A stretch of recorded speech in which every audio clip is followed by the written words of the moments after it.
Good afternoon. We approach the small house halfway up in the next block, and here, entering the backyard from the alley, we find Mr. Victor Gook and his son, Mr. Rush Gook. The gentlemen are homeward bound from office and from Tapman's vacant lot. Listen. I was the only one in the class that got the correct answer. What I done was make an equation where I let X equal the number of nails in the keg and Y equal the number of nails in the gunny sack. All right? You do that, and you got X plus Y squared. What's the report? Leave it to that. What about you? Beside the Western. It is an axe. We don't own any axe, do we? No. They have some assassins like it in the kitchen. Probably belongs to Mr. Gumpot. He often carries tools in his garbage wagon. Don't look like a very good axe. Or rusty. I imagine it belongs to Mr. Gumpot. Mom probably asked him to smash open a box of potatoes or something. I suggest you open the door. Yeah, I was the only one in the class that worked the problem correct. Of course, I was lucky. I hit on the way to do it by accident. I suggest you close the door. I hit on the solution by accident. I remembered another problem we had. Yeah? Your father with you? I was with him, but I had to leave suddenly for Peoria. Who's that out on the back porch? Mr. Erickson? Was he here this afternoon? Yes. And when I tell you what he had up his sleeve, you'll sell your grandmother's shoes. Foghorn old wristband. How about taking Papa's overcoat in the hall? You jumped him about the repairs he promised on the house, and he had another scheme to crawfish, I bet. When you hear? Whip it out. It's not a bit funny. It's getting kind of funny. You've probably got that old coot half crazy. You're always on his coattails, trying to get him to fix up the house, and he's always trying to shake you loose. Sit down, and I'll tell you about it. Brooklyn Johnson telephone, Mom? No. Remember a few weeks ago, he wanted you to start working on the house yourself? Yes? Well, now he wants all of us. What? Bluetooth Johnson telephone? No, goodness, I said no 15 times. I didn't hear you. Who, Bluetooth? Yeah, he called. Did he say Said he'd what? call again later. Now he wants all of us to pitch in. Yeah? That's why the axe is out on the back porch. He brought it along so whenever any of us felt like it, we could take a swipe at the banister on our way upstairs. You're fooling, ain't you? Not fooling us, pigeon. Suppose you want to run upstairs to wash your hands or something. All right. You grab the axe and chop out a chunk of the woodwork. Sounds like fun. Yeah, that's what old Erickson said. You people can have a regular picnic around here. I can't believe he'd have the Let me nerve. tell you what was said. Okay. He plumped himself down on one of my kitchen chairs, took off his overshoes, and then stared at me in that oily way of his. I knew something was coming. He says, well, Miss Brooke, I expect you're beginning to get impatient about the repairs on the house. Beat you to the gun there.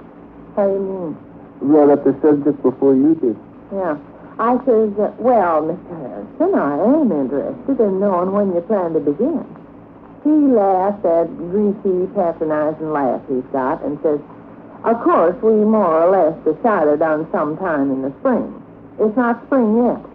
It soon will be, I says. And Miss Gook, he says, I've been turning over an idea in my head. I was wondering how it'd be if the crowd of us rolled up our sleeves and made kind of a family party out of this. Uh-oh. Our lark, he called it. Who do you mean by the crowd of us? He meant you and me and Rush and his daughter and himself. Daughter? You know her, that fat woman over on West Mulberry with all the gold teeth. You suggest that she come over here and paper the dining room and stuff? Yes. Now, actually, did you ever hear anything to beat that? We've got the strangest landlord that ever drew the breath of life. You certainly got this thing here. He don't want to hire a single carpenter, see? He don't want to spend a single cent if he can get out of it. I just sat there and stared at him. Couldn't get it through my noodle. Who the phone is ringing? Probably Bluetooth Johnson. Answer and see. Evenings, him and his daughter want to come over. Hello? Hello, Bluetooth. More or less expected you to attempt to get in touch with me. You've seen that daughter of his, haven't you? Yeah, so? Yeah, I've seen her several times. Possibly I might. Big woman. Got all gold teeth in front of her mouth. Well, I'll ask him and see. Mr. Erickson. Mom, can I go to the Bijo tonight? He went to the Bijo Saturday. That was way last week. You got studying to do? No. How about it, man? I've got my own money. That's whatever your father thinks. Does? If your conscience is clear, you feel... Thanks very much. Bluetooth? Everything's great. Yeah. His family pours enough 15 cents in that kitchen soda to choke Billy Patterson. Okay. In a 3 weeks around 6:30. Excellent. Yeah. All right, Bluetooth. Thanks very much for your courtesy in phoning. Not at all. Same to you. I return the compliment. You're very kind. That goes double. Forget it. I hope to repay your kindness in the future. You're most obliging. Thanks. Oh, for God's sake. All right then, Bluetooth. In a 3 weeks around 6:30. You bet. Thanks again for your courtesy in phoning. All right, Bluetooth. Goodbye. Why, Stanley, listening to that conversation, it buys you and your pal up as a couple of fatheads. Yeah.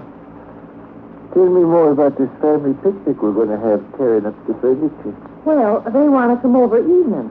Mr. Erickson says, my daughter loves good times, and the crowd of us can have a regular circus. Have a regular circus flipping the stairway apart, huh? Yeah, and paper in the dining room. Mr. Erickson brought a knife along with his axe. That's so when any of us happen to be going to the kitchen, we can take a minute to scrape off a few chunks of the old wallpaper. Sounds like fun. A lot. He says we can make a game of fixing up the house, run races, and so on. Oh. Fact, divide up into teams, don't you know? And everybody has an axe, and they all dash for the stairway and see who can chop out a chunk of woodwork first. Can't you just see us of an evening carrying around here with axes?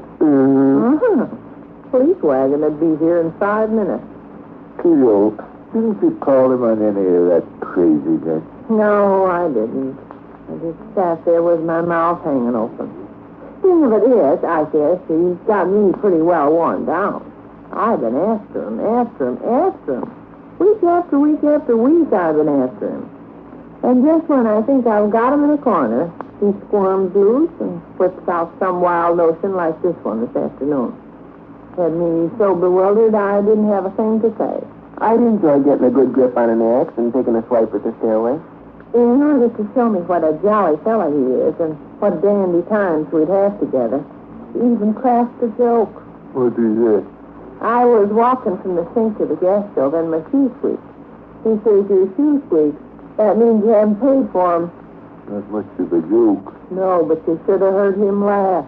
Very big and boisterous, you know. Ha, ha, ha. Like I certainly am one sociable fella.